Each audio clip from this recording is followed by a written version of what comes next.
It's called Midnight Blue off my new album. I don't know when I'm going to release it, but it is off my new album. And I don't know the name of my new album yet. Welcome, everybody. See Uncle Andy in the house. Peace to the gods and the earth. See Original Man. Original Man is in the building. I want to go over history today. These are for this show is for the people who really follow my channel.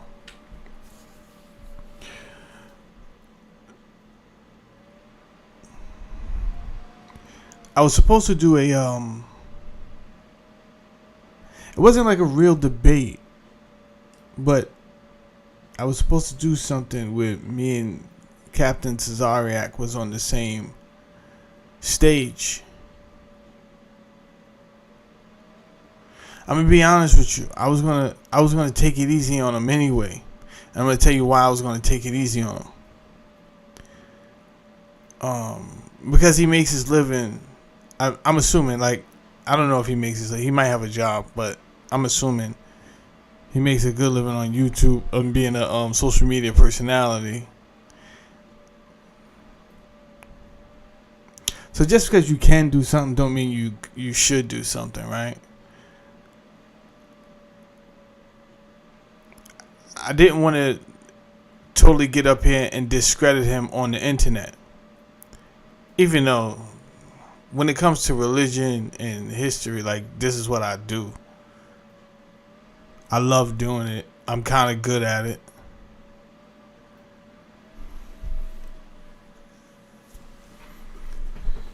But anyway, the host of the show hit me up and was like, yo, he's not doing the show. Alright, fine. We don't know why he's not doing the show. We don't. I'm just telling you.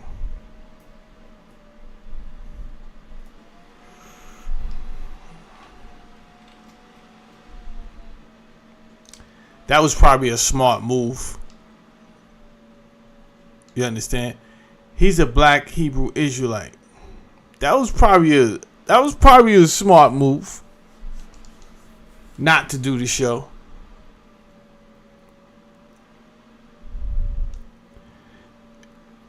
With me, it could have only turned out one way. I was not going to take an L.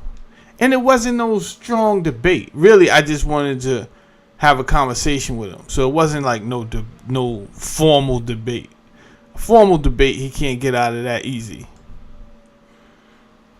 But if you told somebody, yo, I'm about to go up on this show, and this cat named Saladin was up there, and somebody hip you to like, yo, who? Yeah, you might not want to go up there. It's a setup. Yo, it's going to trap you. So I was obviously preparing, right? The time management in my household was crazy because I'm like, yo, I gotta prepare for this debate I got coming up.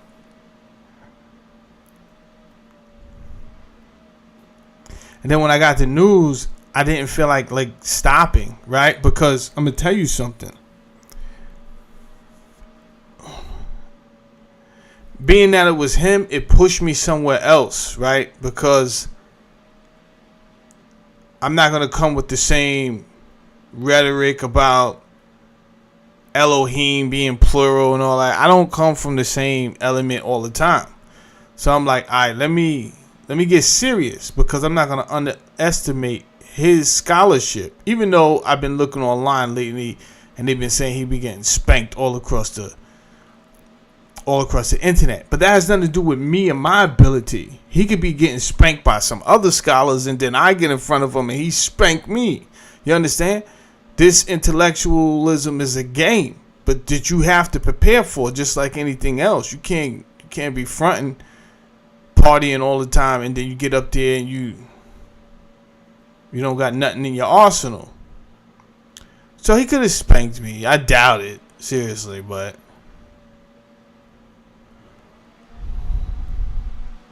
I said, let me push myself a little bit. That's what I started doing. And oh boy, the amount of stuff that I ran across was nuts.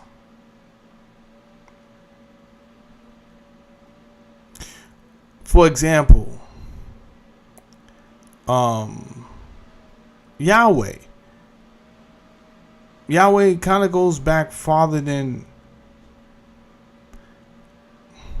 I even believed it went back, but it goes back into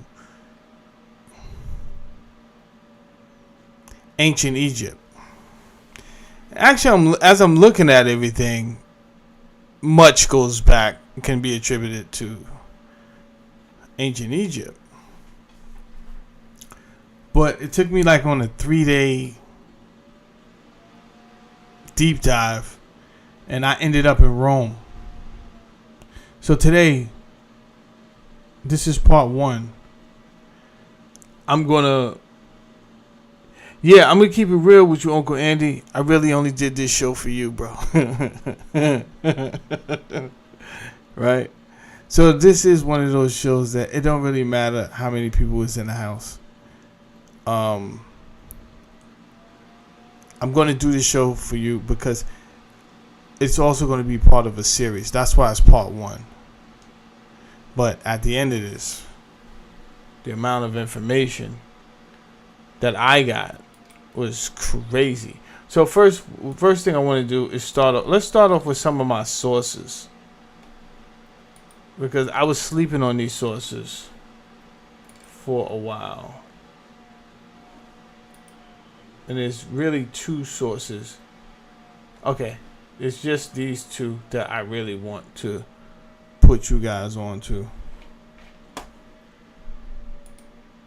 Alright, the first one is the Laws of Plato. You can get that right here. Some of the books that I needed cost like $230. Some of these books was no joke.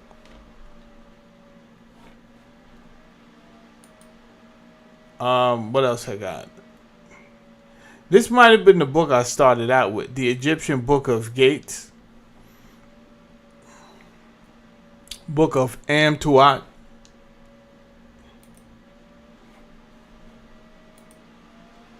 Yes. All right.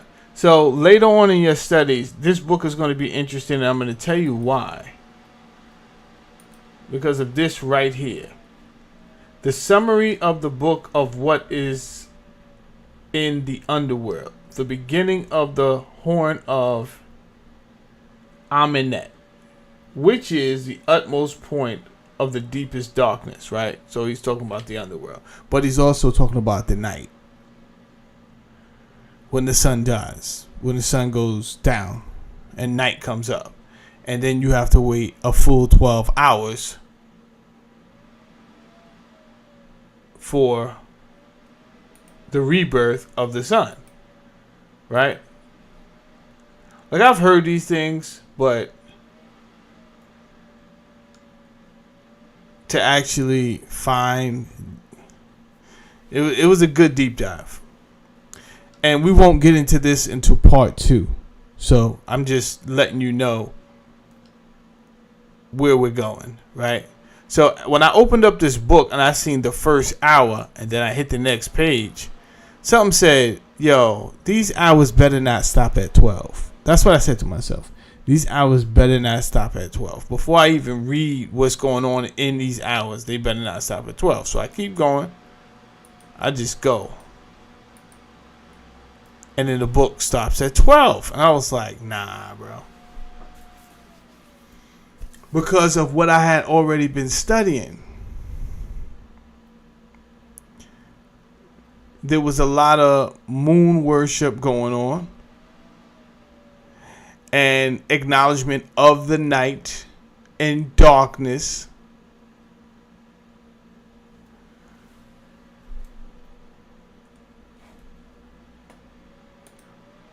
So that's one of my sources that took me somewhere. We'll get back to that later. Um, I did. So I did open up this book here, but it's trash. And I was hoping that it wasn't trash, but it's definitely trash. His name is Lawrence Austin Waddell. Trash. The Phoenician Origin of Britons, Scots, and Anglo-Saxons. And I bring this up in part 2, why I think it's trash. Now, one of the things I did like about this here book that I show you is that he did have some of the illustrations of the things that he found on archaeological quest. This Brito-Phoenician inscription in Britain and recording unequivocally the Aryan character of the Phoenicians as well as the Phoenician ancestry of the Britons and Scots merely confirmed the historical results which I had previously elicited many years before from altogether different sources, blah, blah, blah, blah. But if you can see the swastika crosses on the dress of a Phoenician sun priestess carrying a sacred fire. So I thought that was valuable to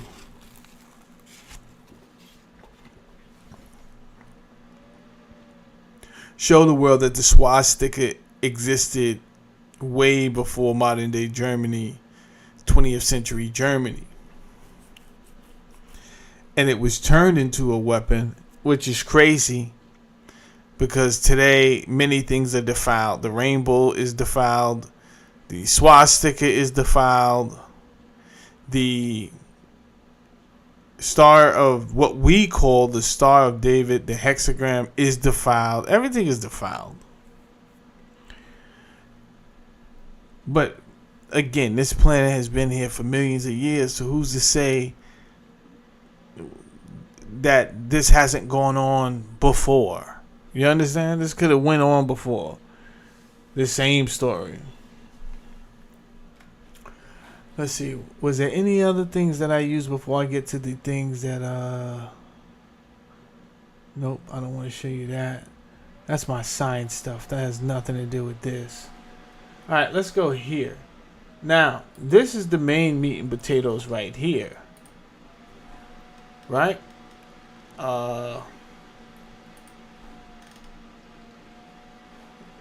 This is called Annals from Tacitus. And actually, I didn't even start with this particular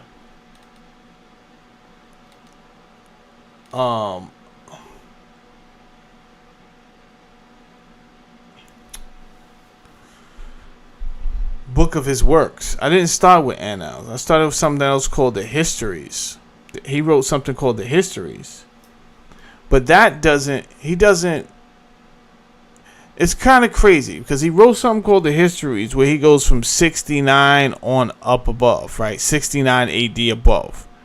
But then he writes the Annals where he's starting from like 14 and up or something like that.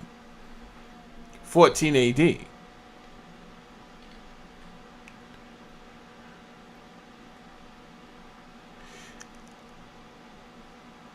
I found this to be, well, I found both to be valuable.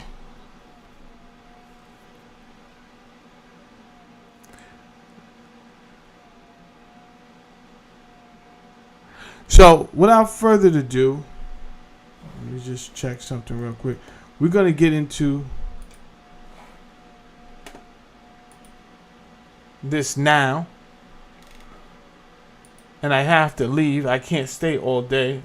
Roby's in the house. Salute to Roby. We got somebody in the house. I probably know the real person because they say, "Yo, what's good, bro?" I don't know that their tag name. So my response is, "What's good, bro?" All right. So we got a few people in the house. Thank you for even viewing. And let's get started with this history, man. I think you guys are going to enjoy it because I'm not biased. I just want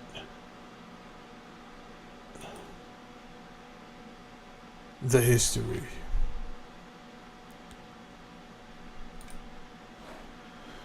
All right. So, in order for us to really get to where I want to get to, and we're going to get there definitely by part 2, and absolutely we may end around part 3, if not being close to end in part 3. But part 1 has led me here to understand Rome. That was the first thing. I need to understand Rome. And we'll see why in a moment. Now, I've had history classes just like you guys had, and I don't really remember things being broken down to me like I'm about to break down for you. And I think that's good reason, because if you understand too much, then you would put things together really, really fast. And that is a no-no. And this is why there has to be control over the framework of education. Who created the date system we use today? Now, what do I mean by that? What forced me to even ask that question was, why does it go back to, like, why can I say 1 AD, period? Like, who created that? Like, and then why is there BC? Like, right? Like, because much of the stuff I study is in the BC era, but none of these, this could not have been the dating system, because who's going to count down? And what are you counting down to? And then from what point are you counting down? Right? Are you saying, no, this is the year 2200 BC and we're going down? Down to what? Down to 1, and then we start all over again. Didn't make sense. I was like, that could not have been the way. So, is there a person recorded for changing that system? Right? So that's the first thing we have to acknowledge. That somebody took it upon themselves to say,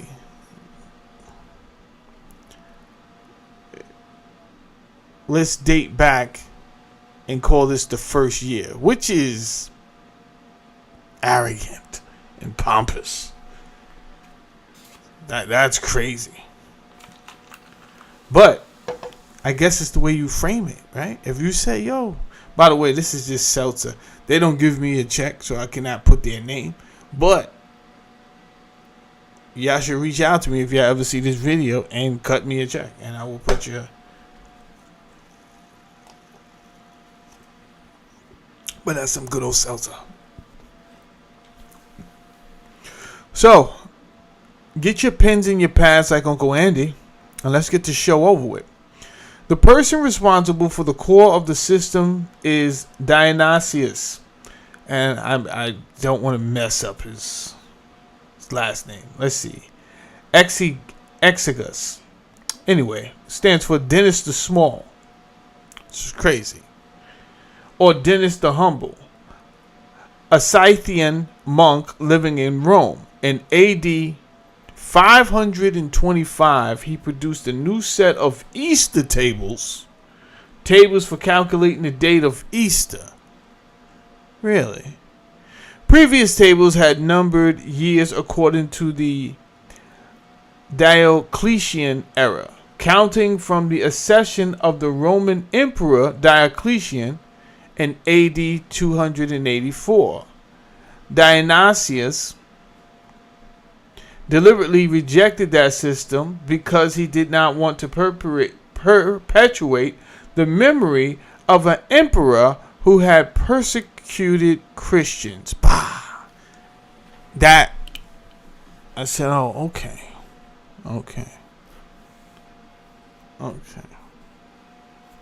So this made me dig deeper into the situation. I love when I find stuff like that.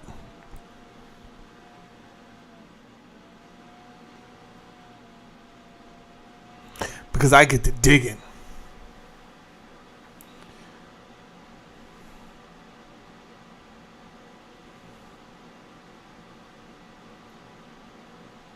Why were the Christians persecuted? We'll get into all of that. Instead, he numbered the years of his new table from the incarnation of our Lord, not my Lord. He's definitely not my Lord. Jesus Christ. He set the year that would later be called AD 532 as the starting point of his tables, equating it with what had been the 248th year of Diocletian. This implicitly placed the incarnation in what we now call AD 1. He never explained exactly how he arrived at that year, and modern scholarship shows his calculation was almost certainly a few years off from the historical birth of Jesus. Number one, I would like to take this time, I should have said it before, to say if you are deeply religious, I would ask, even if you're not deeply religious, if you're religious, I would ask that you do not watch my show. Don't worry about my numbers. You understand? Don't feel bad for me. I'm more worried about your sanity. It's not a good show for you to watch. I'm gonna make way too much sense in this episode, and I don't want you questioning your faith. So it's best that you just leave. Don't come over here playing around, and then you can't unsee or unlearn what I teach you. Alright? So, you've been warned. That being said,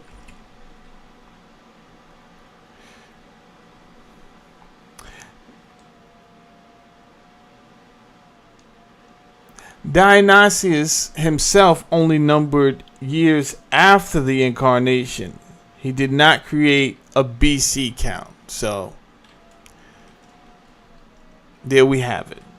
Now we know there was somebody responsible for creating this starting point of the first year.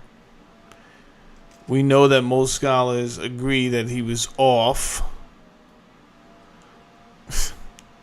Which is crazy to me. Like,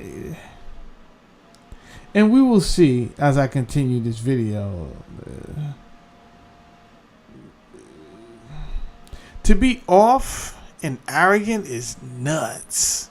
And I do include the science community in that. Science community,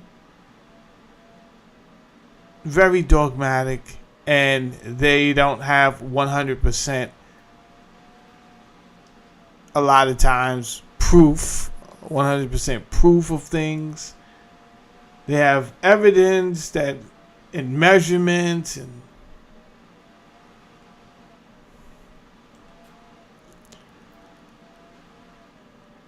that they include in their theories and hypotheses.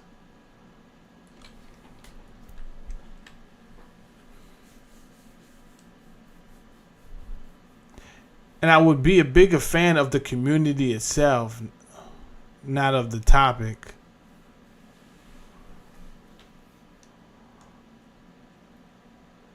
Just the community. If they were humble enough to say, nah, it's not 100%. But they're not going to do that. Religion is not going to do that. So it kind of tells us right then and there, we're dealing with some people who are off on this planet. Just straight up off. But as we will see today, we've been dealing with people that's off. So it's nothing new to these people that's part of these groups. They would prefer a lie. They would prefer they don't want to be wrong about what they believe in. The practice of counting years before the incarnation was popularized about 2 centuries later by the Anglo-Saxon monk and historian Bede, the Venerable Bede, in his Ecclesiastical History of the English People, completed in 731. Bede used phrases equivalent to before the incarnation of the Lord. The system spread slowly. It became more common in Western Europe through Anglo-Saxon influences, and especially under Charlemagne in the late 8th, early 9th century. Even then, it was mainly a scholarly and ecclesiastical convention. Everyday dating often still used local ruler years or other systems for a long time. So that kind of shows you that we're still a primitive being down here on this planet.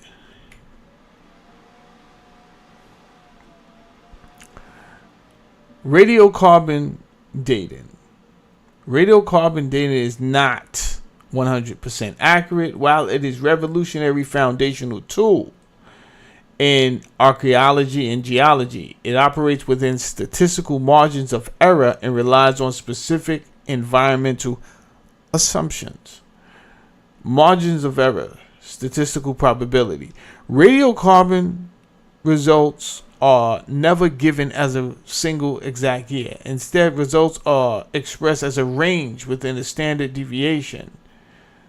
3,000 plus 30 years. This means there is a statistical probability, usually 68% or 95%, that sample true age falls within that window. It's still not 100%. And let me say this. It's not that I cannot appreciate radiocarbon. But it's the tone that people take. Well, that's the best we have. So, because it's the best we have, a couple of things. It doesn't mean it shouldn't be used, but it also doesn't mean that it should be implied and utilized like it is 100%. Because other conversations are being based off of this science. So if y'all was to keep it real and say, nah, radiocarbon is not one, but that people would have to dig into it. Because quite frankly, the way y'all market radiocarbon is the same way y'all market the rest of science. Yeah, it's not transparent. It's kind of elusive until someone looks into it, and then you guys are like, "Oh, we never said it was 100%." Yo, stop the shenanigans, bro. Because once you start to hoodwink the people, other people, and people are basing their narration off of your findings and your tools, everything is thrown off. Everything is thrown off. Let's keep going. I got some time before I can leave. Rome became the dominant power over mainland Greece in 146 BC. So, the reason I included this slide is because quite some time ago, I realized I had to learn what happened in Greece. I had to learn about the Hellenistic period. I had to learn about the Romans. I had to learn about the Persian. I had to. Growing up a black man in an urban city, there's a lot of talk about Africa. Actually, nobody out of all that talk about Africa, nobody's learning about Africa. Nobody. They're not even teaching about Africa. Not the whole of it. Teaching about Egypt, which is Africa. But a lot of people are talking about Egypt. There's nothing wrong with learning about Egypt. But you also have to understand the metropolitan that Egypt became later on. It was a little bit of everybody for good reason. The desert had started to spread, and many people were looking for places that was sustainable. And this drove a lot of people to congregate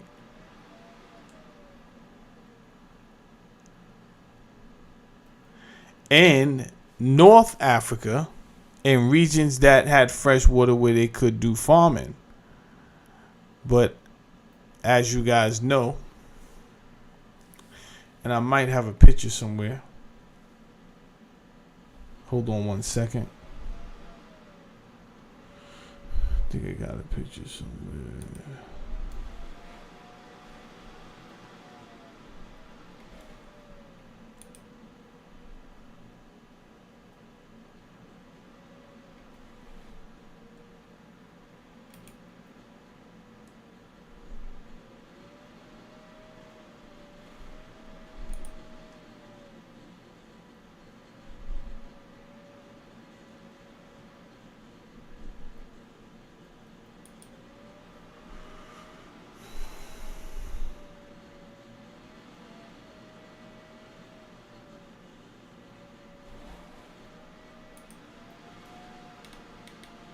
All right, so this will do. This will do. By the way, the whole of Africa was called Libya at one time.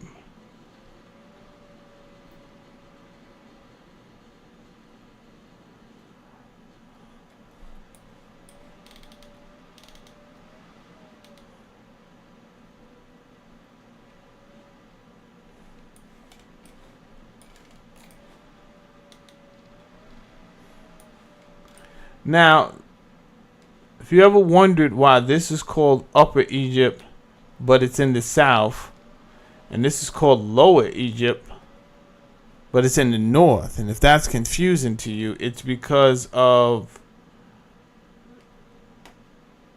the height of the land goes down. It goes lower and lower. So what's strange is the Nile River actually flows this way. It flows north because of the slope or the decline of the levelness of the land. So it's just a natural flow of that Nile River. Now, in my studies, and we'll get to this part in part 2, not today. I had to study. Where you at? Right here. Elephantine. Elephantine is an island on the Nile River.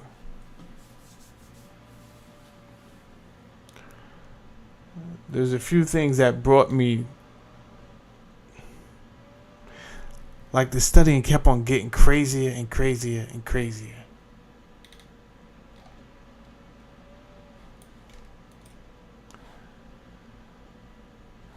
I don't need this picture right now.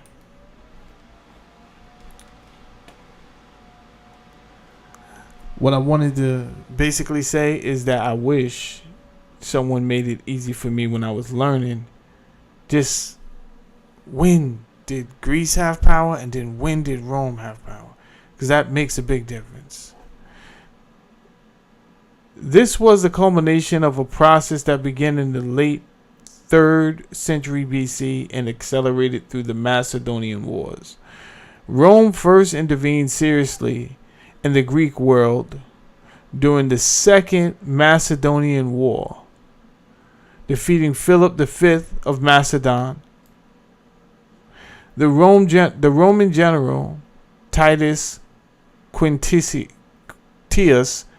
Flaminius, these names are crazy, then proclaimed the freedom of the Greeks at the Isthmian Games, 196 BC. This is important because I want you to know, and you don't have to know every date, but if certain things happen at certain times, you kind of got a good idea of what came first, right? Now, will we truly know? No, because we understand that they just abruptly said, yo, check this out. I don't like the way things are. So what we should do is put in a system where we say what year actually is the year of our Lord. Based off religion. It wasn't everybody's religion. We'll get to all of that later. But nonetheless, we're far past that now. It was done. Everybody uses the system. The reason I'm bringing it up is because people will talk to you like they absolutely know, right? People like Wes Huff, they say things with this grandeur, spirit, right? It's kind of like, it's really pompous, it's really arrogant. It's like, no, we know that because you don't know that. And I think you should start saying we assume that. That's the best way. We assume that because of radiocarbon dating. And you don't know anything because the radiocarbon is not 100%. So for you to say things with such a pompous, arrogant attitude because you got your doctorate. You know, the problem with that is some people, because you do have your doctorate, some people are going to really, really trust every word you say. And they say, well, he's a doctor in this. He knows. I beg your pardon. He knows he's full of it right now. And he should be using different words if he wants to be totally transparent. But this would give us, knowing some of the dates that they say, still gives us an idea of what kind of happened first, sequential order, which is good when we're trying to put back the pieces of the puzzle. So, but this was largely a diplomatic move that left Rome as the real arbitrator. Okay. A brief revival under the pretender and Driscus was crushed in the Fourth Macedonian War, 150 to 148 BC. Macedonia was organized as a Roman province. So, at best, what we're learning here is they definitely started losing not only military power, but then they started to lose political power a little bit. So the information is still good. The Third Macedonian War ended with the decisive Roman victory at Pydna, 168 BC, in the abolition of the Macedonian monarchy. In 146 BC,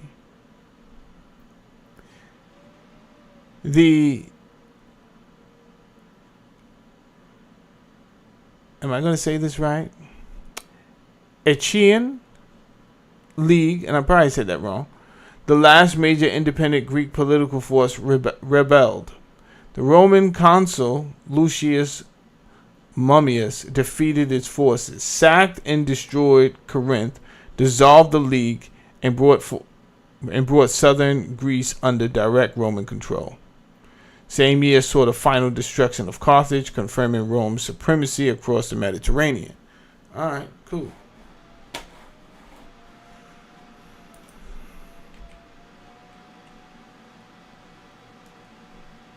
After 146 BC, Greek cities retained some local autonomy under Roman oversight, but political independence was effectively over. So we're talking, if they're saying 146, we'll just keep that in mind.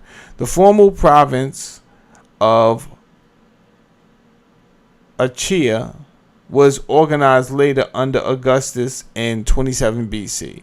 Culturally, the opposite often happened. Greek art, literature, philosophy, and education deeply influenced Rome.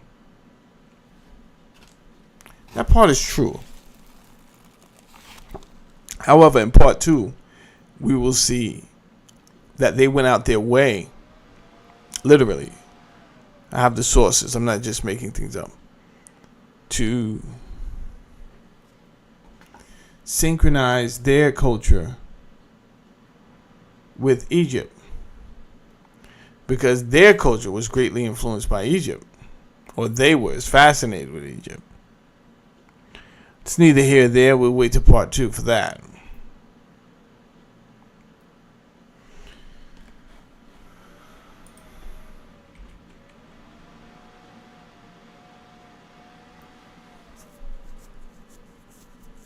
Now,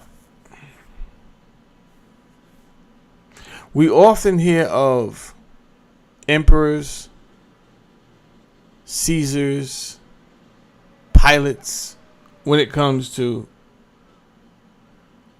Rome.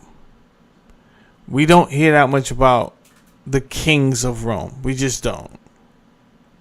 So I would like to get into that a little bit right now. Number one, Caesar was the guy's actual last name. Pilate was the guy's actual last name. And I'm saying that because if you were anything like me, you thought Caesar was a title. I thought Caesar was a title, and I thought Pilate was a title. I don't feel stupid because if you don't know what you don't know. Emperor was a title. But let's get there. Power base. Traditional monarchs who held absolute executive, religious, and judicial authority. Legitimacy. Appointed for life, often approved by the Senate and confirmed by religious augury. We're talking about the kings from 753 BC to 509 BC. Why Romans hated it. The seventh king, Tarquin the Proud, acted as a cruel tyrant. The Romans revolted, expelled him, and established a deep cultural taboo against the word rex, king. For centuries, calling a Roman politician a king was a political death sentence. It's crazy. But reading their history, they've done way crazier things. These people were nuts. Absolutely. The Republic interlude. 509 BC to 27 BC. To ensure no single man could rule like a king again, Rome created a constitutional system. I'm not going to lie. When I read this, I said, man, this sounds so familiar. Divided power. Executive power was split between two consuls, elected annually, who could veto each other. Checks and balances. The Senate managed finances and foreign policy, while citizens' assemblies voted on laws. In ancient Rome, a dictator was a legal, temporary political office created to solve a specific emergency during the Republic, while an emperor was a permanent, lifelong monarch who ruled above the law. Let's just stop right there so that we can understand what was happening. Rome started with kings, but then the king was wilding out and he was being a tyrant. And then the people said, we don't want another king. So they came up with another system, a republic, where they thought they had checks and balances. Just like the United States, we think we have checks and balances. Unless you've been living under a rock, you can clearly see these checks and balances don't particularly work. Right? It's supposed to be the executive, legislative, and judicial.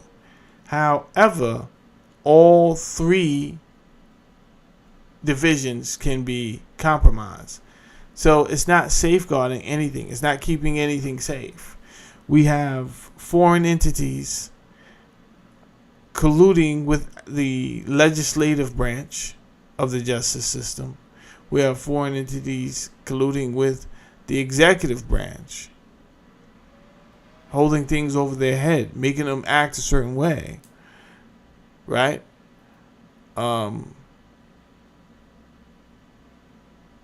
We've heard a story of judges on the payroll. So all in all, these checks and balances don't really work over here.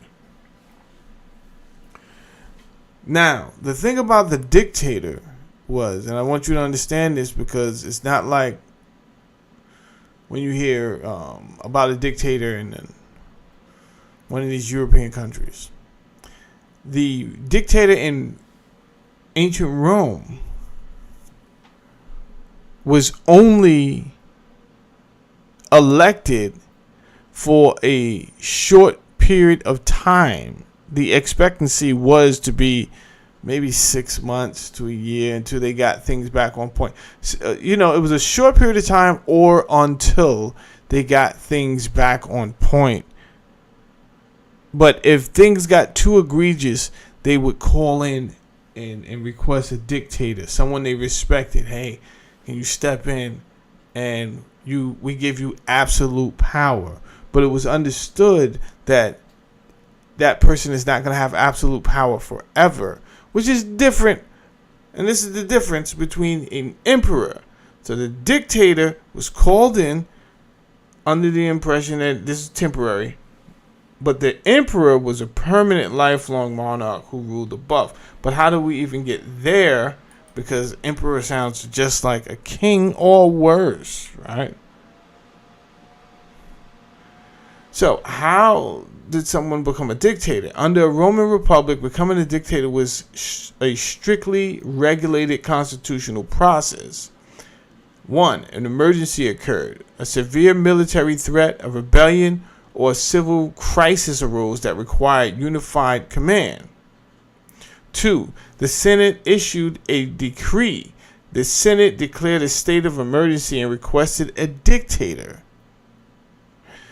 Again, we're using the word because we've heard of dictators like Mussolini, Stalin, and I don't want your mind to go there because, but that's how we're conditioned already. So we think a dictator is like, oh, why would you want a dictator? No, this dictator was actually supposed to be somebody that was going to make the situation better. A consul appointed him. A consul appointed him. One of the two ruling consuls nominated a single elite citizen, usually a former consul, to hold the office, right? So someone of reputation, someone with the experience. Me and the Senate have been thinking this over, and we think that our situation is so bad, we kind of need you to step in, right? We know you have the experience. We know you've worked in politics for a number of years, and we trust you to do this, right? Number 4, time and power limits. The dictator was granted absolute executive power, but only for a maximum of 6 months or until the crisis was resolved. Once the emergency ended, he was expected to step down immediately and return power to the Senate. For centuries, this system worked. Legendary leaders like Cincinnatus was appointed dictator, solved the military crisis, and resigned within weeks to return to their farms.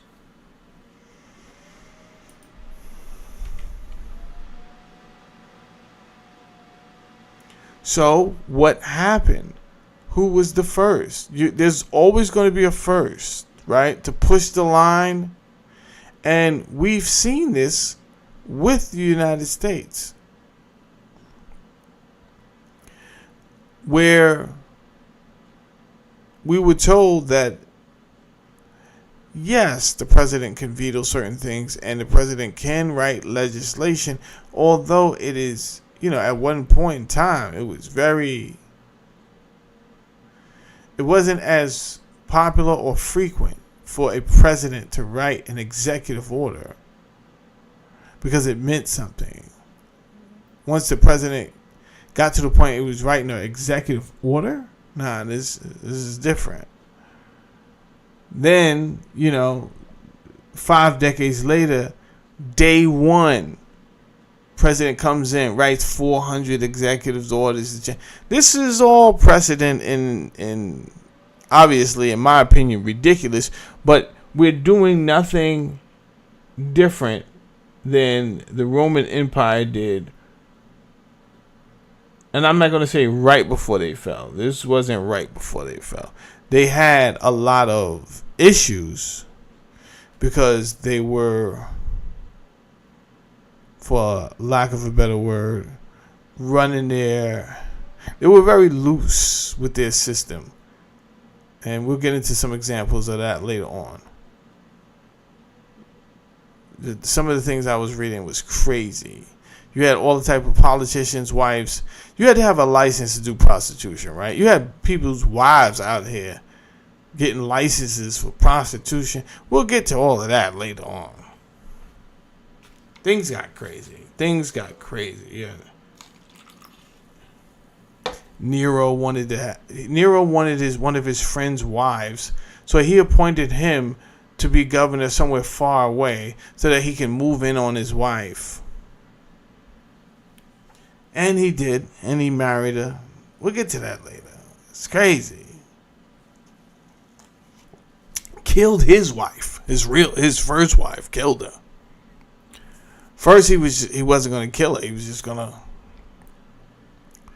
let's just get a divorce, this, that, and the third. Then the people started making an outcry. He's like, nah, I'm not gonna leave my wife. Nah, I wouldn't do that. But I just want you to know, she was out here being unfaithful. She had sex with a slave. I don't know. What would Jesus do?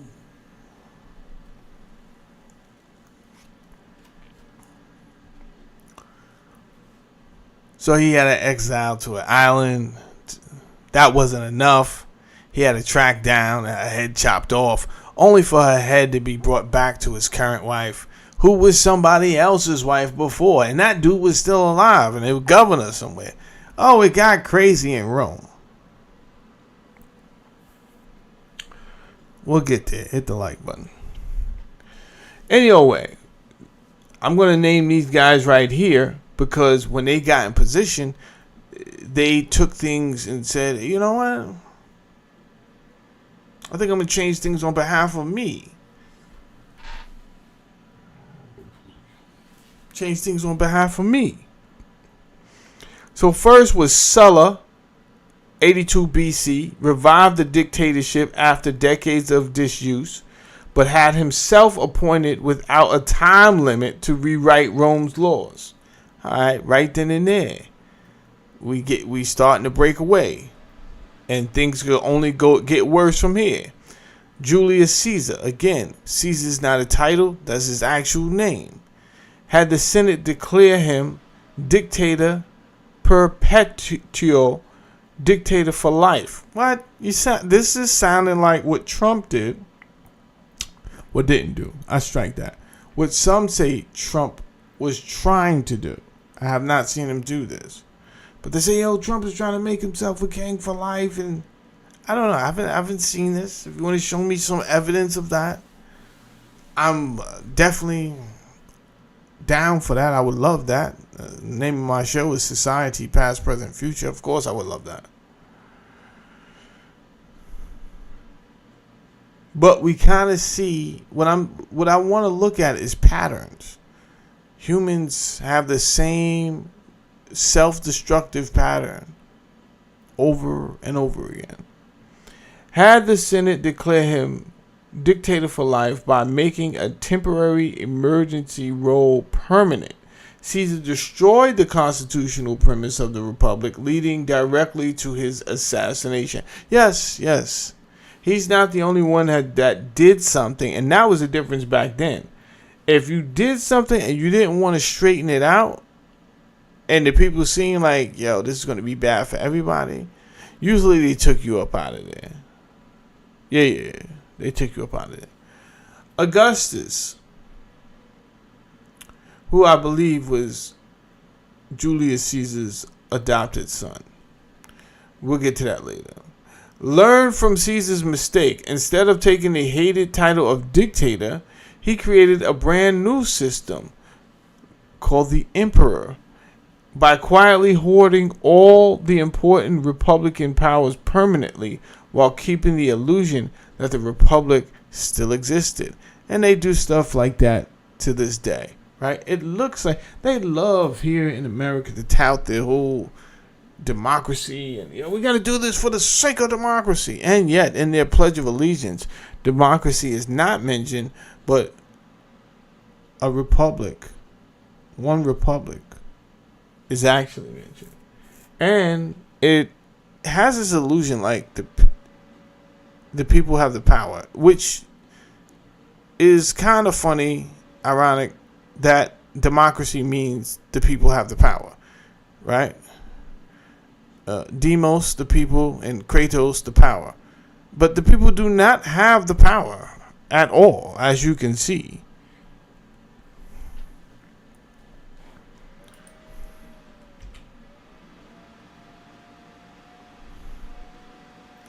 So I want to talk about some of your first emperors, and I'll probably go up to 10. But in this episode here, let's just deal with these. Will do. We're gonna mainly focus on Caligula and Tiberius today, anyway. However, this is good for you to take a good look at. Up until this point, now you understand why the emperors, right? But because if you're not taught like this, and me having been a teacher for a certain amount of years, I understand that everybody learns differently. So I have to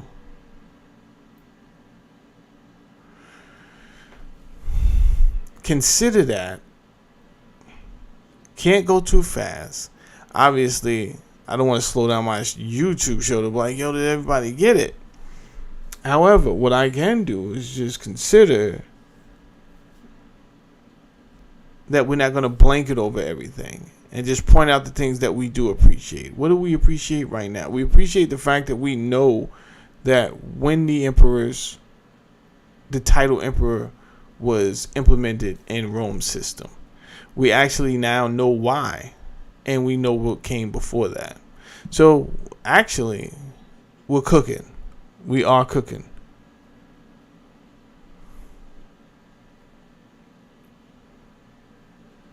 A lot of these guys, some of these guys only lasted very short periods of times because they were assassinated and they didn't know what they were doing, and they were only there to bottom feed off of the people. They were not ready for these titles.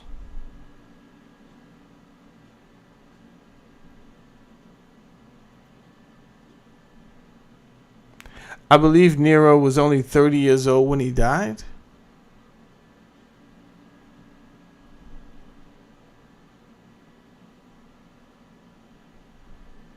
We'll get to him later. First emperor, as you know by now, was Augustus. This was Julius Caesar's adopted son.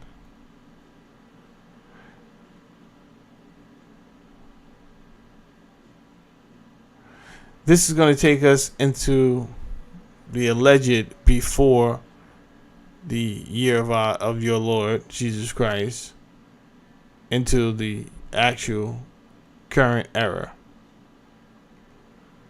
After him was Tiberius, then Caligula, then Claudius, and then Nero. What made me study these things? Well, I would be lying if I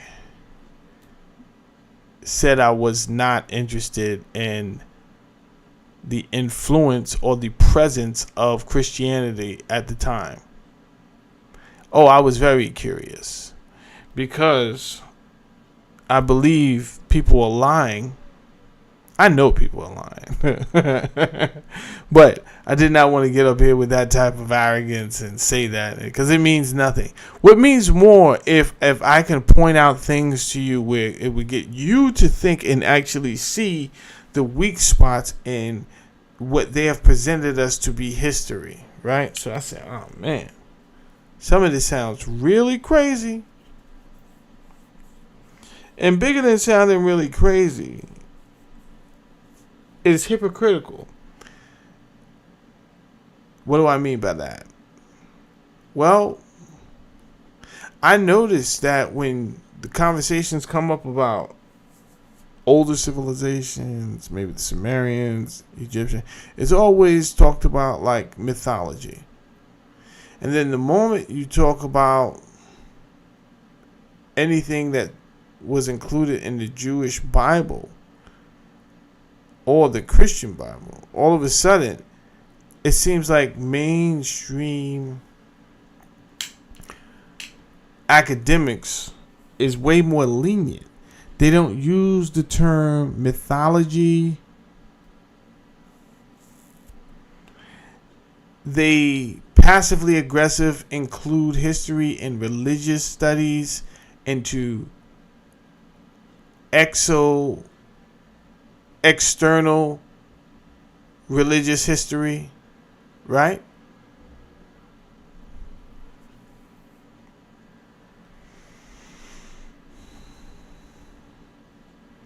In my opinion, religious history is definitely questionable, and I'm skeptical, with good reason. However, there were some historians during this time, and my point was, okay, let me see if what the historians of that time, what they're saying, is it aligning up with what is in these religious studies? Well, before we say what we're going to do about it, let's just see if there, what's what. See what's what.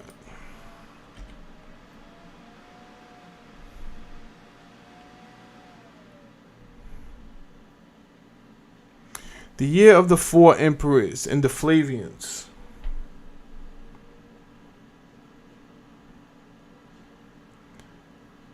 '68. You had Galba. 68 AD. 69 AD. You had Galba. Galba became. Is it going to tell us how Galba became emperor? So Galba was a politician and more or less a military leader in Rome, and he was sent all around to do all type of things. He was even sent as far up as France. They called it Gaul at the time,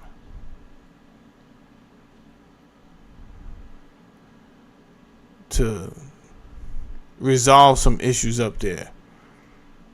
He ended up doing what he needed to do for Rome and actually retiring at 60 and trying to live a good life. And then he was called back because there was more uprisings, and Rome is like, yo, we need your help again. Some people tried to get him to flip on the emperor, because remember, a lot of these places that was under the authority of an empire, it could have been far away, right? This is why you send a representative out there. Make sure you guys are still in line. You're still bent the knee. But he wouldn't do it, right? But he did question, like, okay, I think my safety is at my safety is questionable, because Nero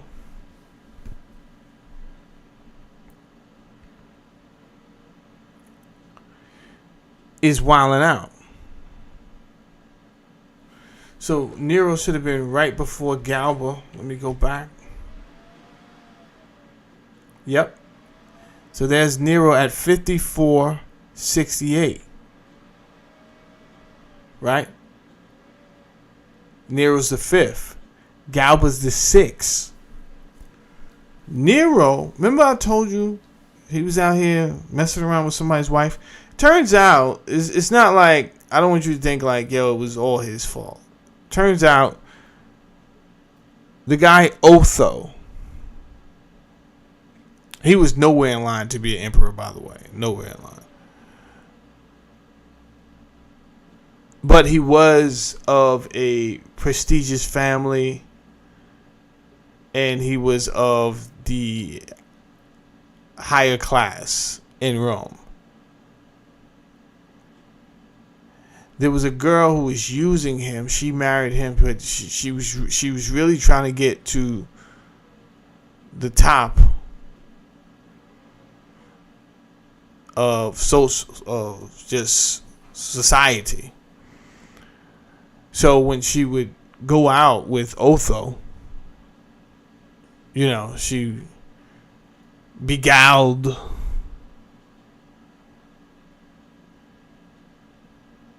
Nero with her looks and charm.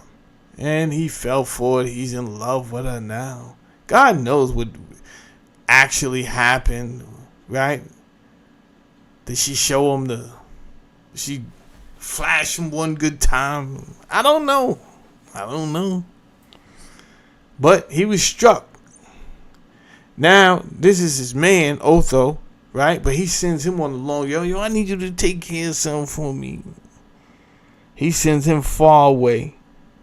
I think somewhere up north, like by France and all that. While he goes do that, now is giving his everybody time to get divorced, this, that, and the third.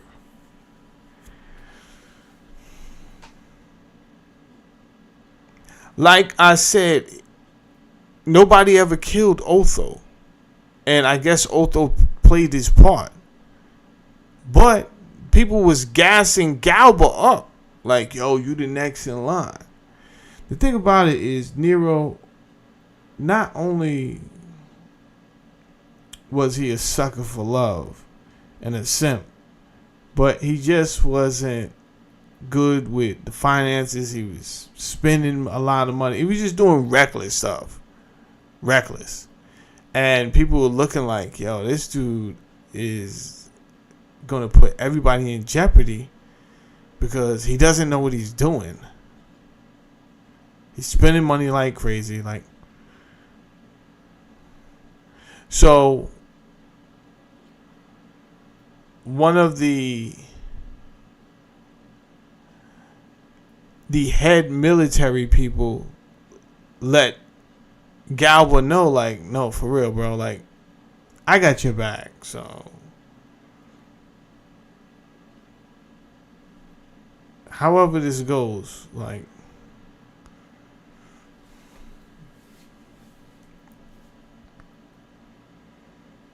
so the military backed away from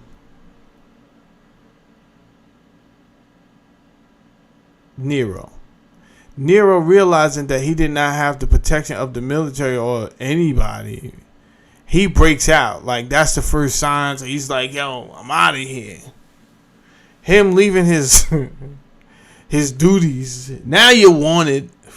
Right?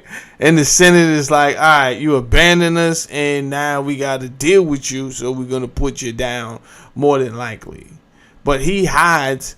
He finds some old people he had favor with, some people of a lesser class that he did. I guess he figured that they wouldn't find him, but they do find him, and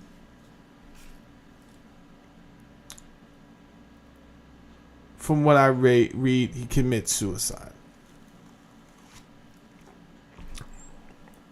Okay, Galba now is in. He's the new emperor.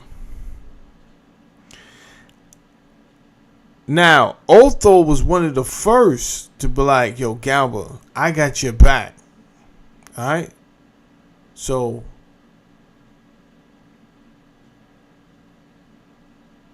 whatever you want to do, I'm with you.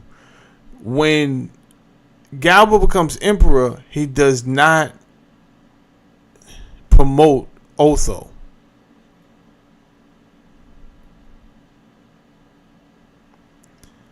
Otho, the way he gets revenge for this is he sets up an assassination on Galba. This is why Galba's reign wasn't that long, which is also crazy because Galba was minding his business at 60 and was like, nah, I'm good. He's the one who left politics. I don't want to do this no more. They asked him to come back. He comes back only to go get his head blown off. Otho, he ends up becoming emperor after Galba is assassinated, but only for 3 months. Significance: former governor of Lusitania and friend of Nero. He engineered the assassination of Galba to take the throne, but committed suicide after his forces were defeated in civil war by Vitellius. Vitellius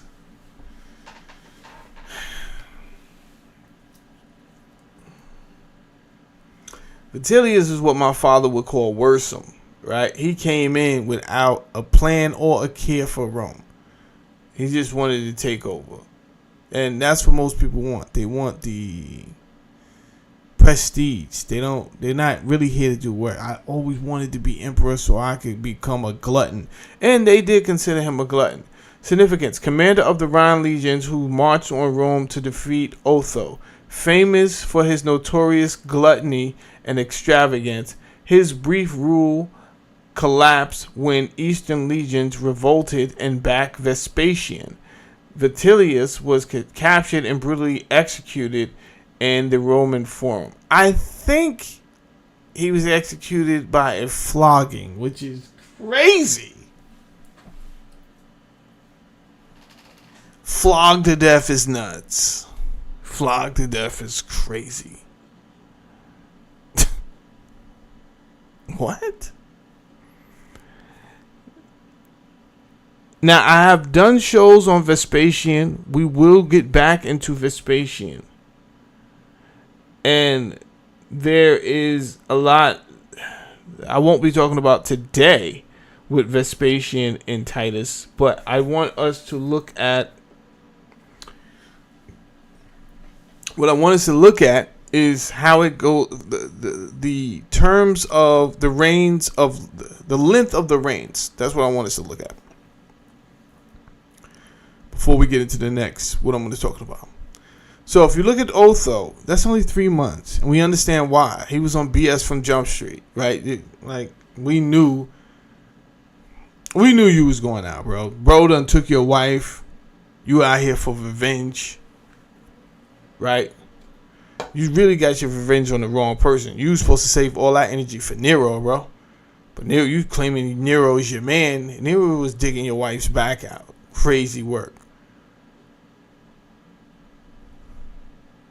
So I'm kind of glad they got him up out of there.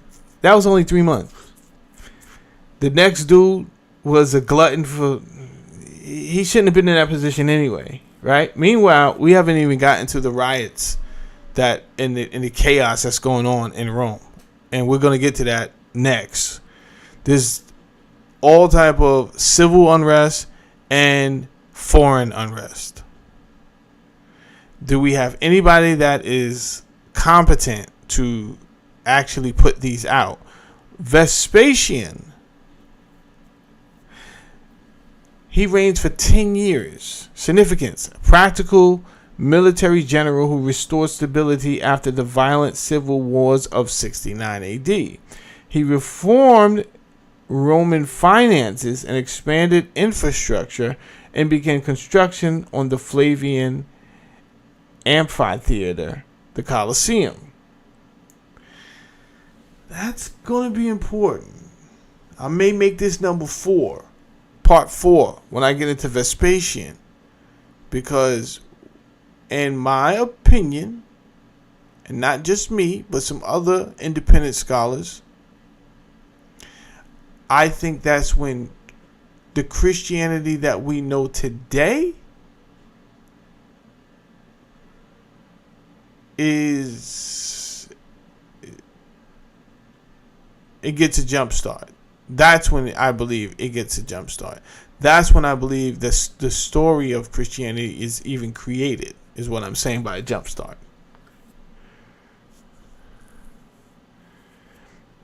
And it's all going to make sense to some and not to others. But you would have to understand everything that's going on to even understand the character that they chose. Jesus, the light of the world. Why that character? Calm down. We'll get there. You trust me. One thing you do over here is you're going to get it if I got it. And I got it. So you're going to get it.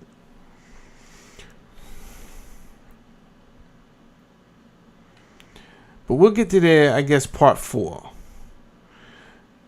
And then after that, there's Titus Vespasian. This is Vespasian's eldest son, renowned as a popular and generous ruler.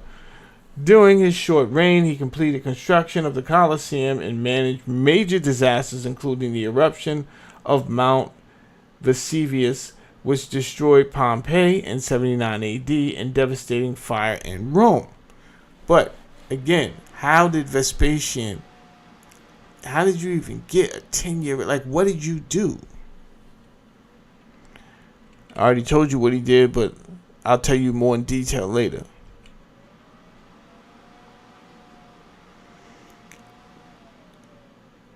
Now, the thing, let's talk about what serious religious followings were recorded during 1 AD, right?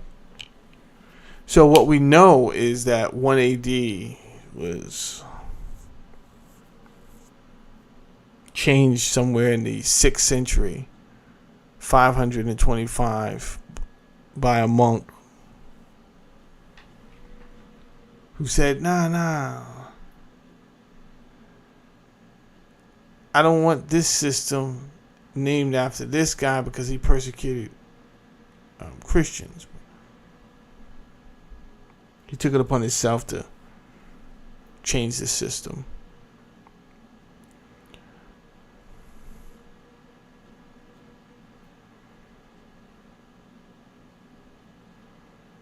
So how much does 1 AD really mean to us? I don't know.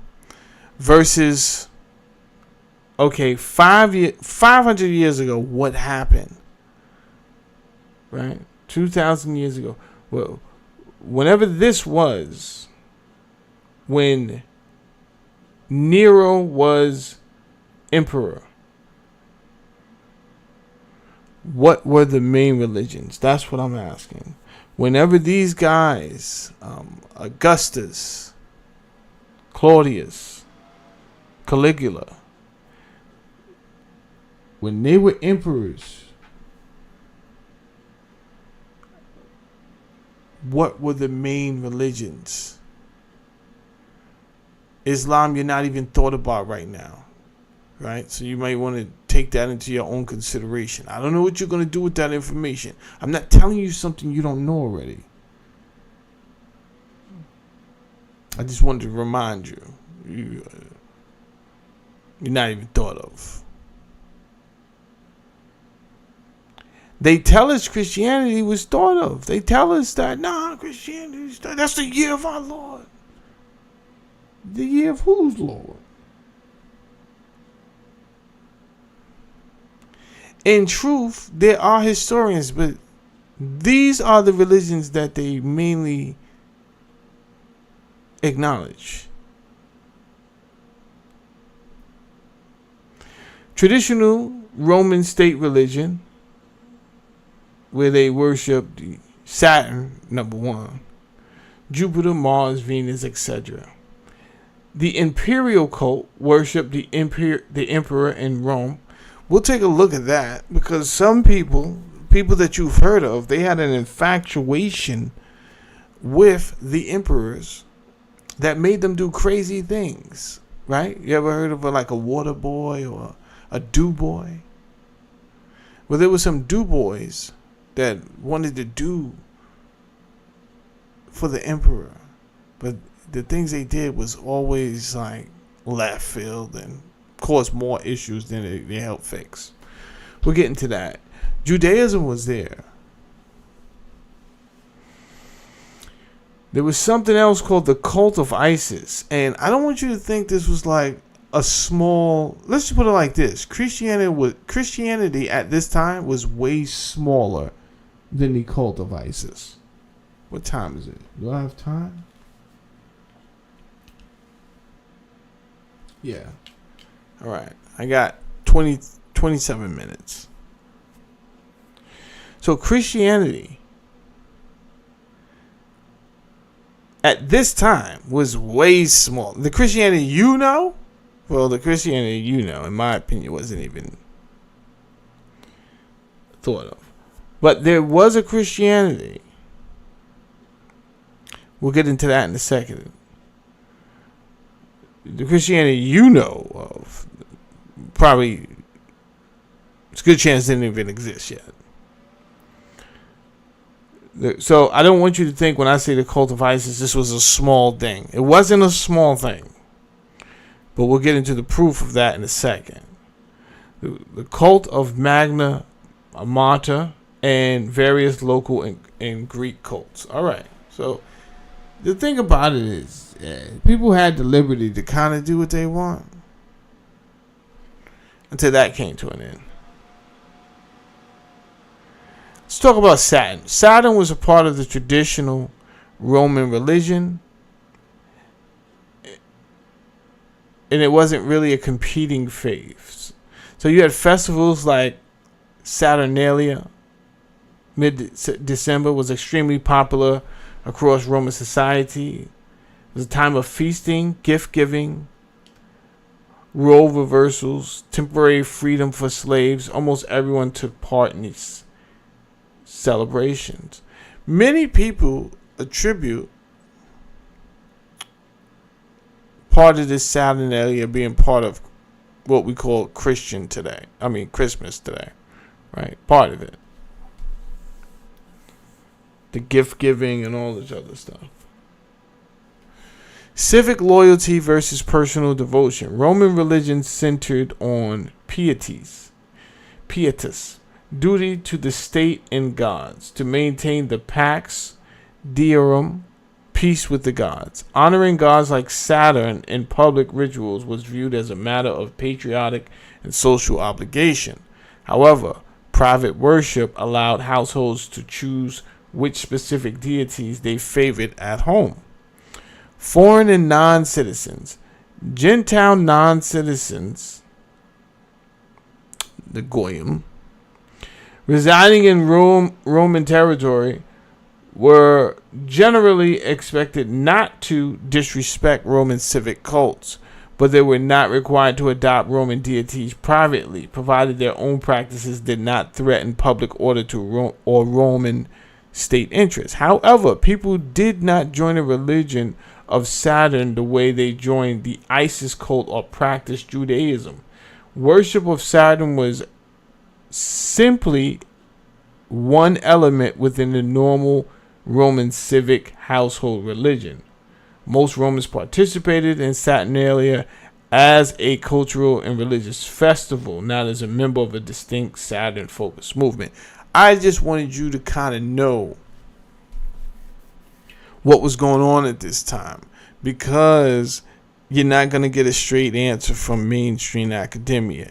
They're going to throw things at you that are going to be so broad that your conclusion can only be what it's always been, and you'll never get the right answers that you need to make a decision on whether you truly believe in what you think you believe, because you've never been given the truth.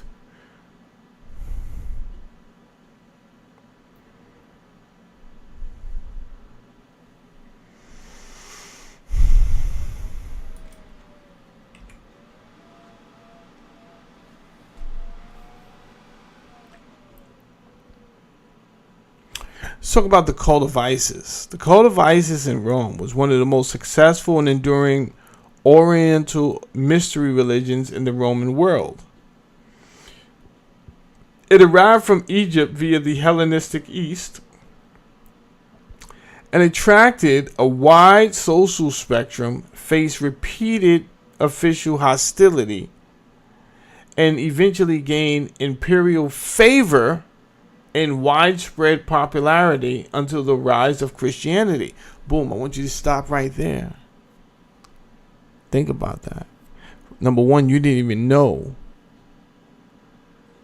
that the cult of Isis had captured Rome to the point where, and I'm going to show you proof in a second. I'm not just going to talk to you. There's going to be historians who point certain things out.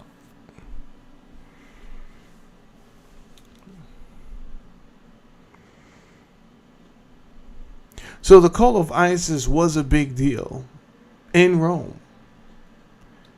There was freedom. There was liberty. You could do what you want. You understand? As long as you're paying your taxes, nobody cares. Pays for your license fees. You want to be a hooker? You could be a hooker. They called it prostitution. You have to get a license for prostitution. We have to write it down in the books.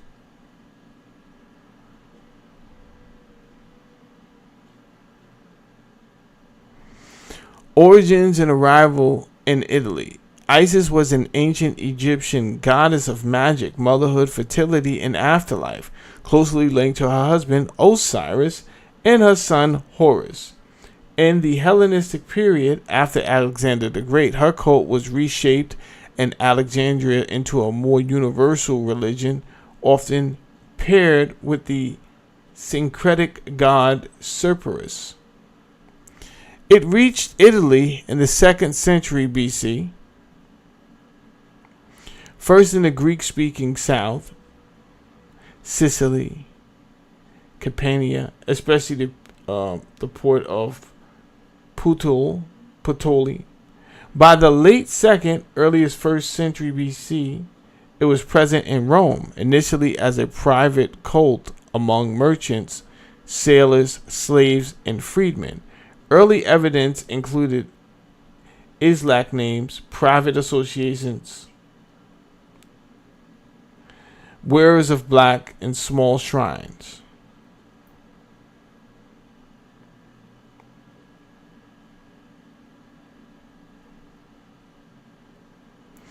It is important to understand the geographic differences from now and the ancient world. In the ancient world, much of Italy was under the governance of Greece.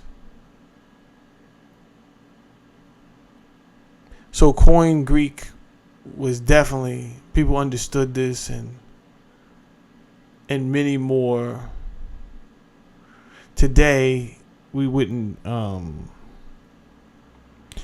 figure that some of these places would use the language of Greek. Because today we would see some of these countries like Sicily and be like, yo, well, that's an Italian.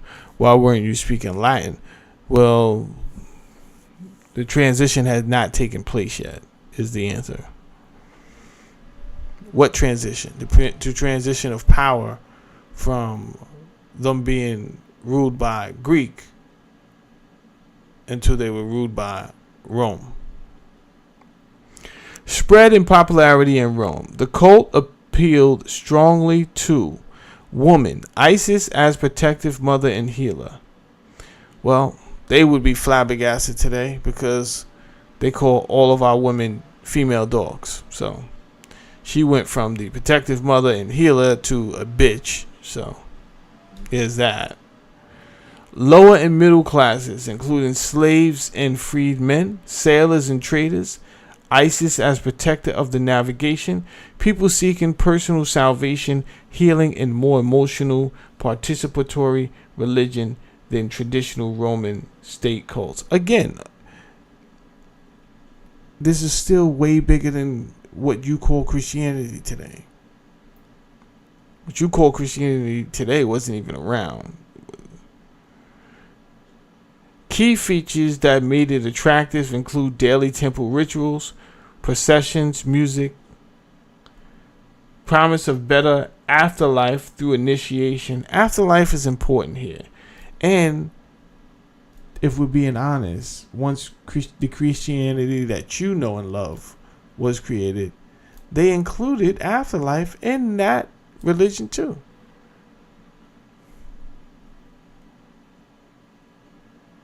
Well, the streets are paved with gold. By the way, the gold is the sunrise, the sun rays. That's the gold. In case you don't get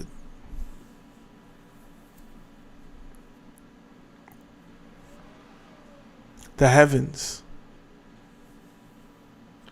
where the streets are paved with gold, where the sun is in the heavens, and that is going to the golden rays of the sun. Yeah, it's metaphorical, allegorical. It's neither here nor there.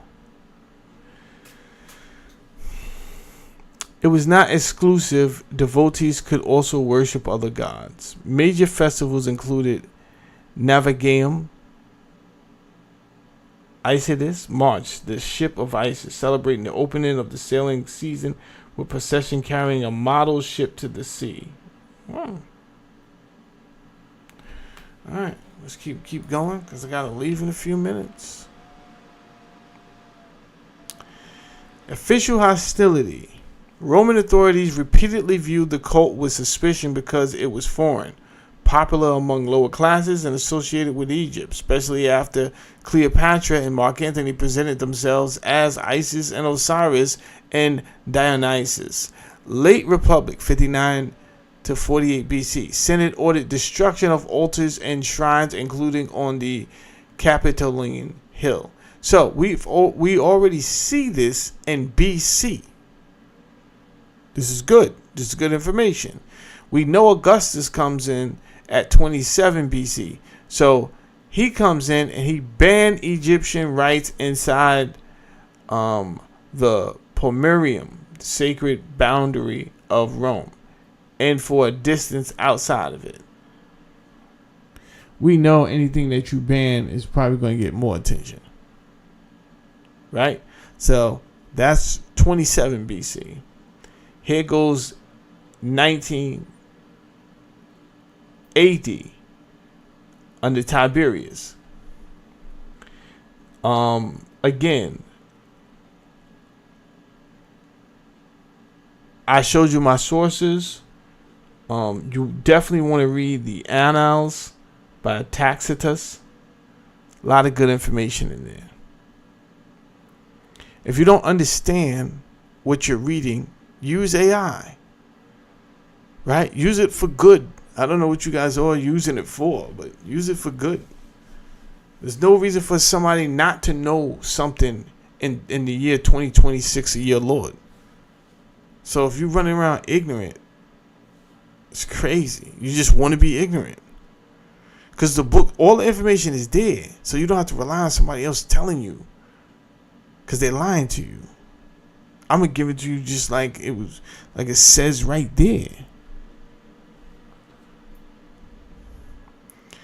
After a sex scandal involving a Roman matron named Paulina, who was deceived by a priest of Isis into sleeping with a man posing as the god Anubis, sounds like shenanigans. You understand? Definitely sounds like shenanigans. She's docile. She's caught up in the cult. He knows it's a bullshit cult, but there's so many gullible people over here. He could get his penis washed with vagina juice every night. Because there's so many stupid people over here that believe in all this. Then she finds out, wait, you're not the god Anubis. Is that you, Charlie? I told you no for years. Charlie already got the goods. She's tight. We get it, Paulina. After a sex scandal involving a Roman matron named Paulina, who was deceived by a priest of Isis into sleeping with a man posing as the god Anubis, Tiberius ordered the temple destroyed, the statue of Isis thrown into the Tiber, priests crucified, and 4,000 freedmen of military age who followed Egyptian or Jewish rites shipped to Sardinia. Others had renounced the cult or leave Italy. Damn.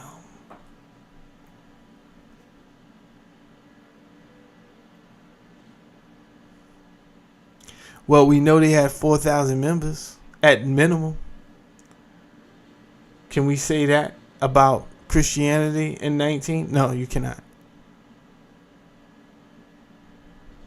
Knock it off. And if we could, they didn't have the same effect that the cult of ISIS had. And yet, they had the same disdainment. And that's why I say they must not have had the numbers. You understand? They had the same disdainment. These Christians, whoever they may have been, and we will get into that in a second. But I don't know if they was making waves like it wasn't making no noise. Cult of ISIS was out here. They was out here making noise, spreading disease. Yeah.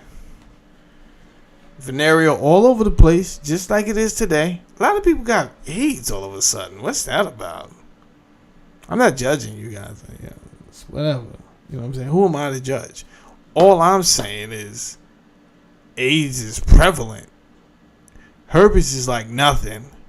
No one even considers that anymore. When it gets to the point where no one's looking at herpes as anything, that's like just having the flu.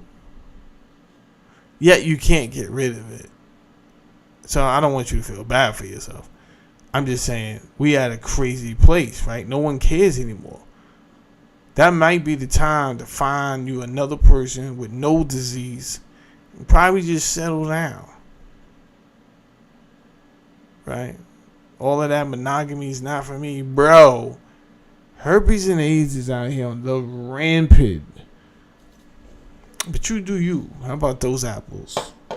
You do you. Never mind the fuck I'm talking about. Temples and architecture. The main sanctuary in Rome outside the Pomerium that Tiberius wanted shut down, voted by the second triumvirate in the 43 BC. Major building phases under Caligula and especially Domitian after the fire of AD 80. It was a large complex with courtyards, obelisks, sphinxes, statues, and a temple to Isis paired to one to Sepphoris. Remains lie under modern buildings near the Pantheon and Santa Maria Sopra Minerva. So,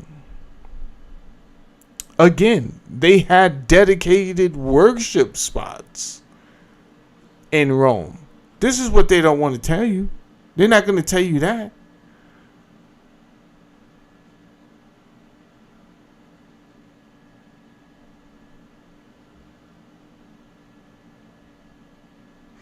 If you read the histories, Christians wasn't making no noise like that.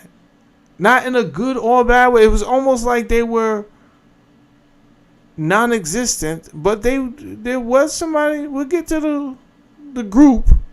You gotta call them a group. Other Roman sites. Let's go outside of Rome. The well-preserved temple of Isis at Pompeii, rebuilt after the AD 62 earthquake, is the best surviving example in Italy, with vivid wall paintings of Egyptian myths and rituals. Hello. Practices and initiation. Priests, often Egyptian trained, wore white linen and shaved their heads. Daily rites included morning and evening services with offerings, incense, and the shaking of the sistrum. The cult developed mystery initiation, similar in the spirit of the Eleusinian mysteries. The only detailed literary description is in Apuleius' novel, The Golden Ass, 2nd century AD, where the protagonist, Lucius, undergoes the nighttime rite involving symbolic death. This is important for you to hear. So, when I stop like that, I want you to because I want you to think on what I'm saying. And specifically what I want you to highlight on is nighttime.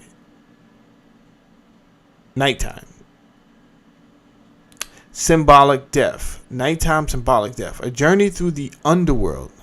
I want that highlighted. And the rebirth under ISIS protection, right? Because I showed you a book earlier with the 12 hours. Those 12 hours were a description. Each hour described basically what was happening as the God went through the underworld, but would come out when sunrise from out of the underworld. But it took 12 hours. The 12 is what I'm getting at. This is going to be important for later on in the series, because the Jews would later steal from the Egyptians, not knowing what to really take or knowing what to take. They took a lot of things like the 12 and they applied it to their stories.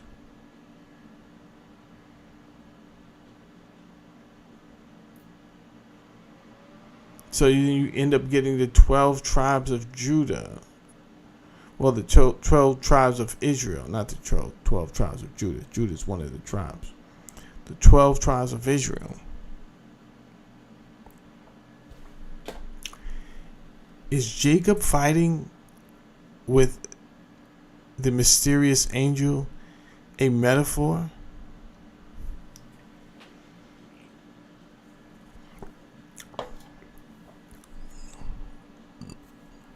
Because he's fighting, and then after the fight, his name is changed to what? Israel. We'll get to that later. Right now is not the time. But we will get to it.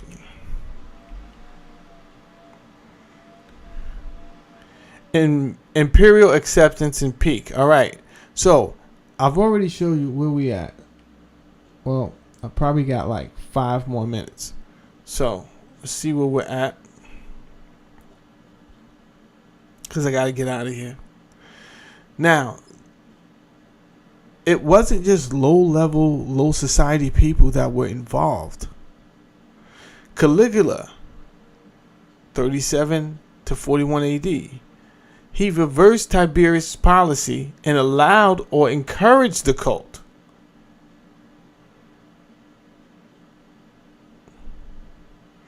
The Flavian emperors, especially Vespasian and Domitian, were particularly favorable. Domitian rebuilt the Lyceum Compense magnificently and was said to have once escaped danger dressed as a Asaic priest. These people were involved.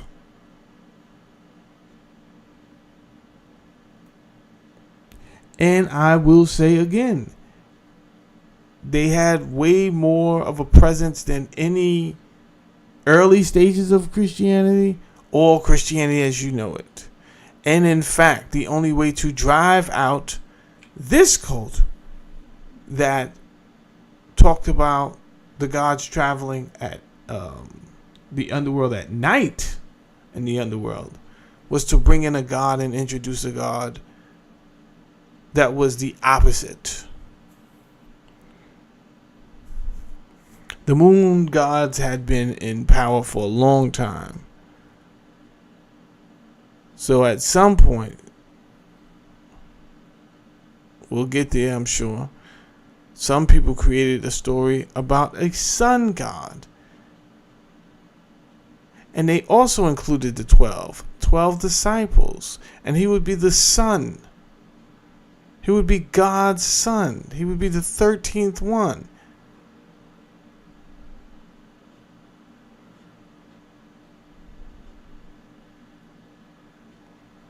We'll get there. I don't want to rush it. I just want you to know even the emperors were involved. Just like today, people say, yo, it seems like our politicians are involved in something very Sinister. And yeah, there's conspiracy theories about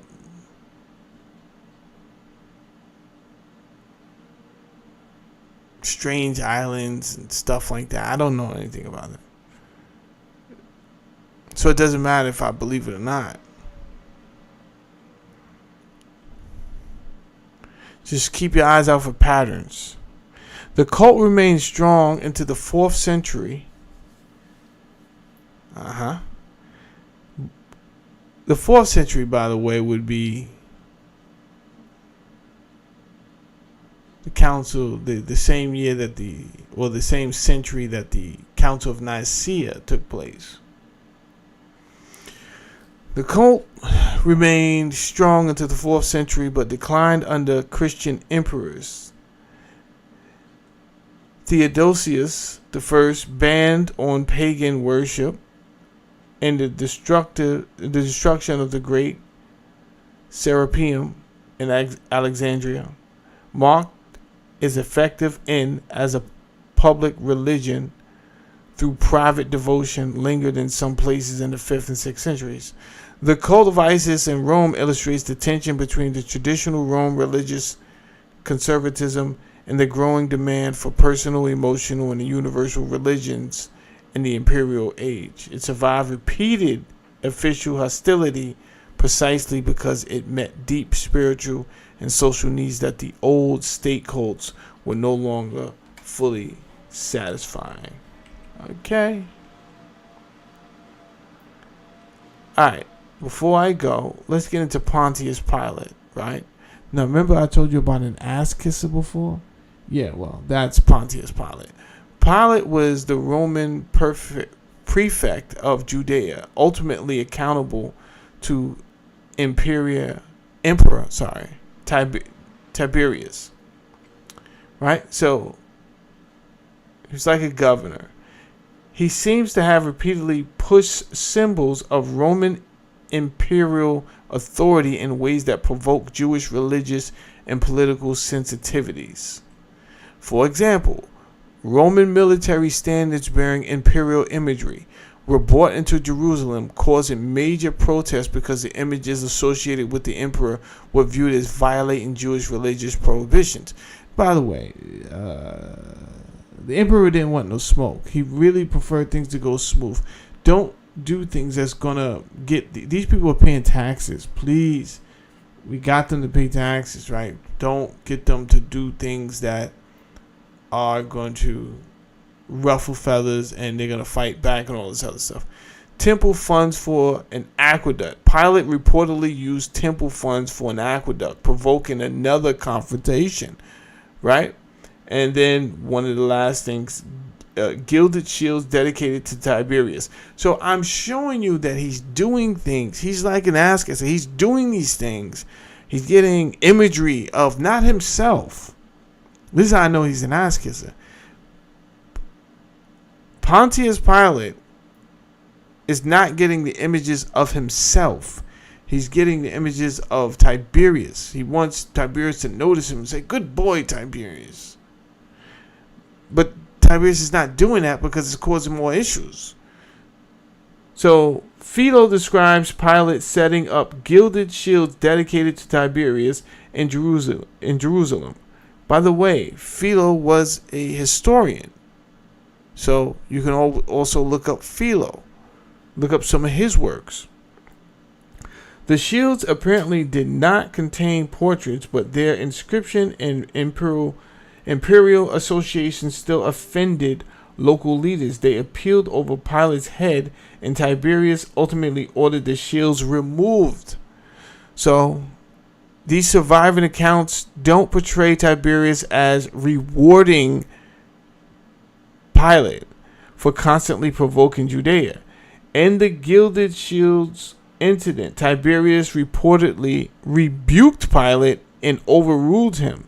So Pilate's attitude may have been less, Tiberius personally told me to do this, and more, I'm going to aggressively assert Roman imperial authority to prove I'm loyal to Roman Emperor Tiberius. And I'm bringing that up for a reason. Let's get into the Christos. Let's get into the Christ. Many of you don't know what the Christ is.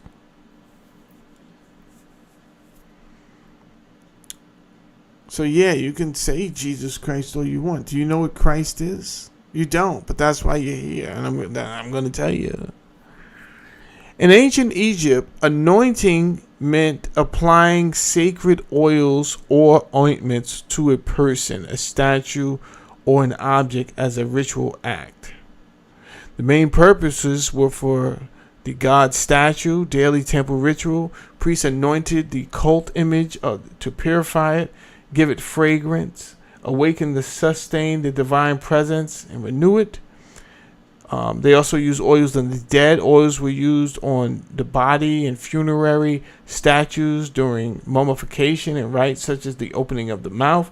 This was believed to restore the senses, protect the deceased, and help transform them into effective spirit. The Ankh for the afterlife. Symbolic power. The oils carried regenerative, protective qualities, often linked to the Eye of Horus, light and life force. It was both a practical act, softening, preserving, perfuming, and religious one that transferred divine or life-giving power.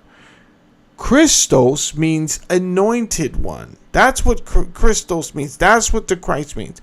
You're the Christ, you are the anointed one. Not like, oh, he's anointed, the Spirit be all over him. Not like that. He's an anointed preacher. We know how we use the word today. That's not what the word meant.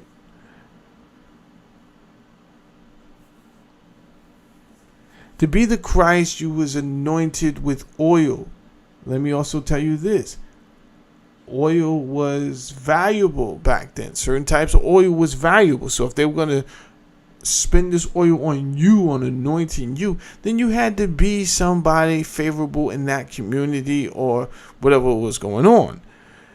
This was a practice started in Egypt. Anointing with oil was already practiced in ancient Egypt long before the historical emergence of ancient Israelite Jewish customs. Of course it was, because most of these things that the Jewish people involved themselves in, they actually took from the origins of Egypt. The practice was widespread across the ancient Near East and was not unique to later Israelite and Jewish traditions. Tacitus, who we're talking about today, we're reading his book, The Annals and the Histories.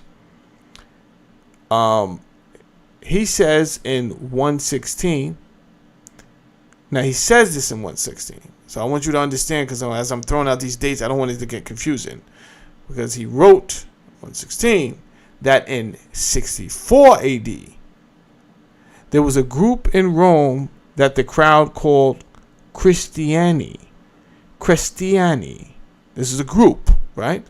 The name of that group came from a Christus.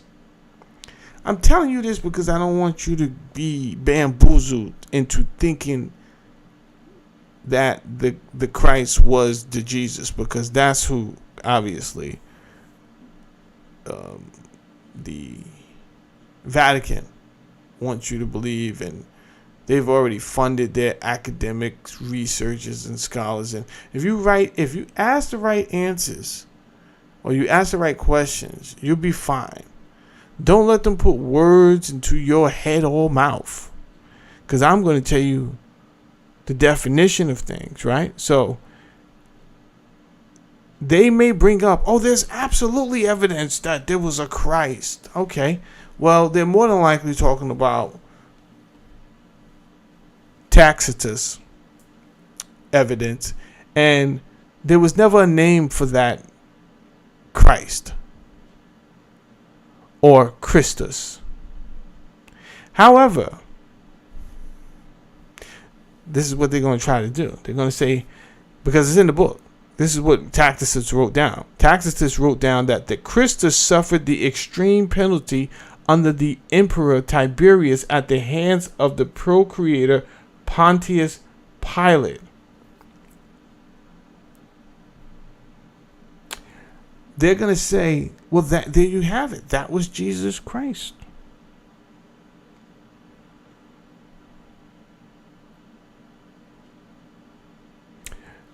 Okay, a couple of things. Pontius Pilate's time in office is independently dated to roughly 26 to 36 AD. That's the first hurdle that you're going to need to climb. How you do it is your business. You understand? You put your pants on and your sneakers on the way you do. I put my pants on and my sneakers on the way I do. So the fact that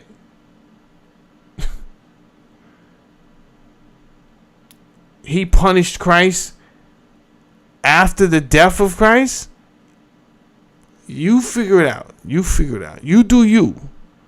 You do you. I'm going to let you do you. Right? But I will also tell you this. Maybe there was somebody in a cult that was anointed, because that's all that Christ means, that they was anointed. How many cults was running around at this time? A lot.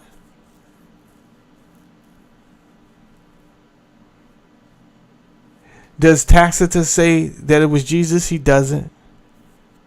He doesn't even know Jesus. He's never heard of him.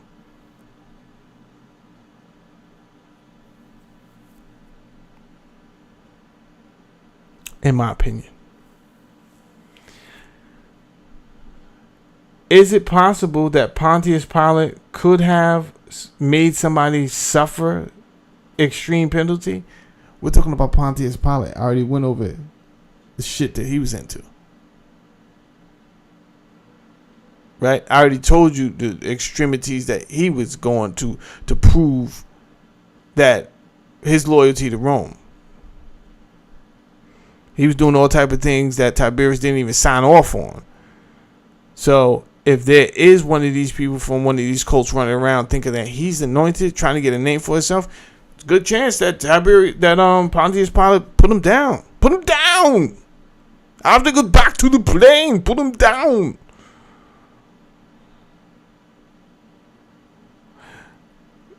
So the sequence Tacitus gives is the execution of the Christus under Pilate, 26 to 36.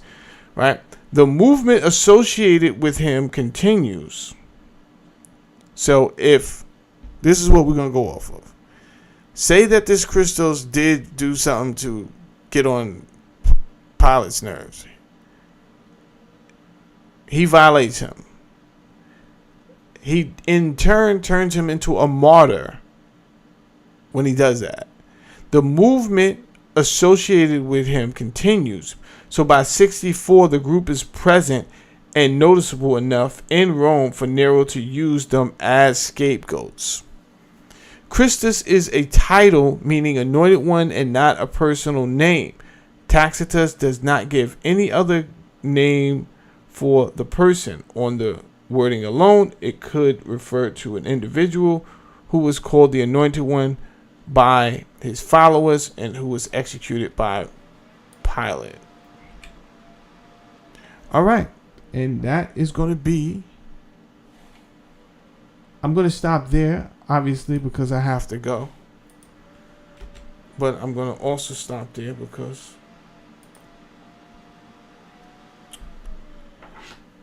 that's where we stop today.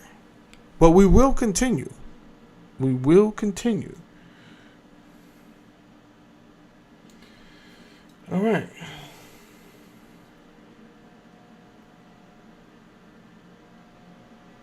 Yeah, your chat was changed. I see that. Yeah, okay. Well, that was a good 2 hours. That's all I got to give.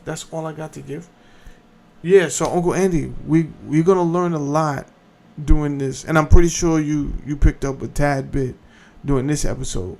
We got 2 more episodes, bro. At least 2 more, maybe 3. And you're going to learn a lot doing those the next 2 as well, all right?